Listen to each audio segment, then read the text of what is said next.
अस्सलाम वालेकुम। आपको पता है कि सूरह नाम पढ़ रहे हैं, उसकी हमने तकरीबन माशाल्लाह से 120 आयत कंप्लीट की हैं। उसी को आगे कंटिन्यू करेंगे। बिस्मिल्लाह।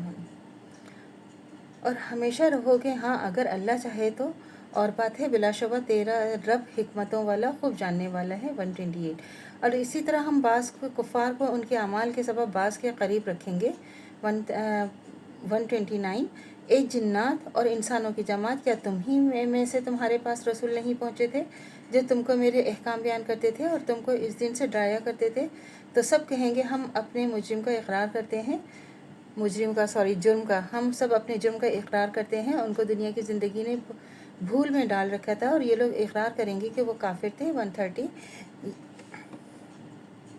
ये इस सबब से है कि आपका रब किसी बस्ती वालों को कुफर के सबब इस हालत में हलाक नहीं करता, इस बस्ती के रहने वालों से बाखैर हों। 131। और हर एक के लिए उनके अमाल के दर्जे मुकर्रर हैं और आपका रब उनके अमाल से बेखबर नहीं है।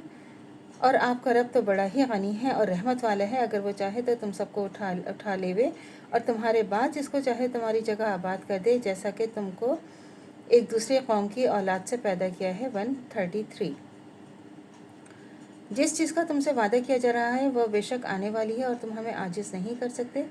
134। आप कह दीजिए कि ए मेरी कौम, तुम अपनी जगह अमल करते रहो, मैं भी अमल कर रहा हूँ, सो जल्द तुमको मालूम हो जाएगा कि इस आलिम का अंजाम का रिस्क किसके लिए फ़ायदेमंद होगा। ये यकीनी बात है कि ज़ालिमों को कभी फलाह नहीं होगी। 135। अल्लाह ने जो खेती और मवेशी पैदा किए हैं उनमें से उन्होंने एक हिस्सा अल्लाह के लिए मुकर्रर किया और अपने ज़ौम में कहते हैं कि ये अल्लाह का है और ये हमारे माबूदों का है। फिर जो चीज़ उनके माबूदों की होती है वो तो अल्लाह की तरफ नहीं जाती, जो चीज़ अल्लाह की होती है वो उनके माबूदों को मिल जाती है। उनका ये फ़ैसला बहुत ही बुरा है। 136। इस तरह बहुत से मुशरिकीन के लिए उनके माबूदों ने अपनी औलाद के कत्ल करने को मुस्तहसन बना के रखा है ताकि वो उनको बर्बाद कर दें, उन पर उनके दीन को मुश्तबा कर दें। अगर अल्लाह चाहता तो ऐसा ना करते, उनको जो ये गलत काम कर रहे हैं अपने ही हाल में छोड़ दीजिए। 137। और अपने ख्याल से ये भी कहते हैं कि ये मखसूस मवेशी और मखसूस खेत मना है और उनको कोई खा नहीं सकता वजह उनके जिनको हम चाहें, और ये मखसूस मवेशी हैं जिन पर सवारी या बरदारी हराम है, और मखसूस मवेशी हैं जिन पर ये अल्लाह का नाम नहीं लेते। ये सब बातें बतौर अफरा परवरी की हैं।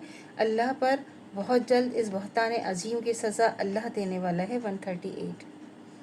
और ये भी कहते हैं कि जो चीज़ इन मवेशी के पेट में वो खालिस हमारे मर्दों के लिए और हमारी औरतों पर हराम है, अगर वो बच्चा मुर्दा निकले तो इसमें मर्द और औरत दोनों शरीक हैं। अल्लाह जल्द ही इनको उनकी गलत बयानी पर सज़ा देगा। बिलाशुबा वो बड़ी हिकमतों वाला है और बड़ा जानने वाला है।